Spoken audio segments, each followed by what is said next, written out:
بسم اللہ الرحمن الرحیم۔ آج کل اجتماعی قربانی کا ماحول ہے۔ مختلف تنظیموں، اداروں اور جماعتوں کے اجتماعی قربانی کے اشتہارات جگہ جگہ پر آویزاں نظر آتے ہیں۔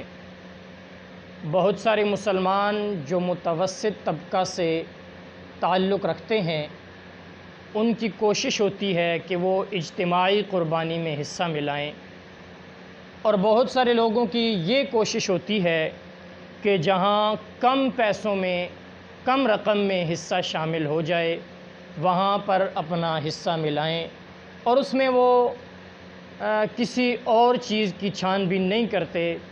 حالانکہ اجتماعی قربانی میں حصہ ملانے کے لیے اس بات کا خیال رکھنا انتہائی ضروری ہے کہ تمام شرکاء کی نیت خالص ہو۔ اگر ایک کی بھی نیت صحیح نہ ہوئی تو ایسی صورت میں تمام شرکاء کی قربانی ضائع ہو جائے گی۔ اسی طرح تمام شرکاء کا مال حلال ہو۔ اگر 7 شرکاء میں سے ایک بھی ایسا ہوا کہ جس کا مال حلال کا نہ ہوا، مثلاً سود کا مال ہے، یا جوئے اور سٹے سے کمایا گیا مال ہے، یا کسی بھی حرام طریقے سے کمایا گیا مال ہے، تو ایسے مال سے نہ صرف یہ کہ اس کی قربانی نہیں ہوگی، بلکہ اس کے جو 7 شرکاء ہیں ان کی قربانی بھی ضائع چلی جائے گی۔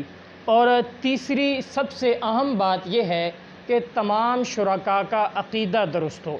کہیں ایسا نہ ہو کہ قربانی میں شامل ہوتے وقت کوئی ایسا ایک حصہ دار جو ہے وہ کوئی قادیانی، رافضی، آغا خانی یا بہری یا کسی بھی ایسے فرقے سے تعلق رکھتا ہو جو دائرہ اسلام سے خارج ہیں، جن کے عقائد اسلامی تعلیمات کے خلاف ہیں۔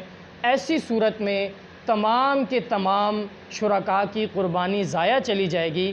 اس کی وجہ یہ ہے کہ کافر کی قربانی نہیں ہوتی۔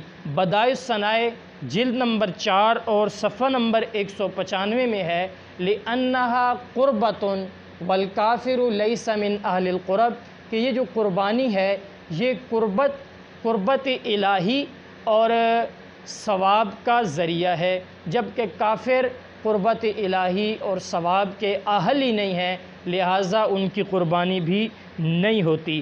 اس لیے اجتماعی قربانی میں حصہ ملانے سے قبل شرکاء کی چھان بین کر لینی چاہیے، اور اس کا بہترین حل یہ ہے کہ علماء کرام کی مشاورت سے کسی مستند ادارے کے ساتھ اجتماعی قربانی میں حصہ ملایا جائے۔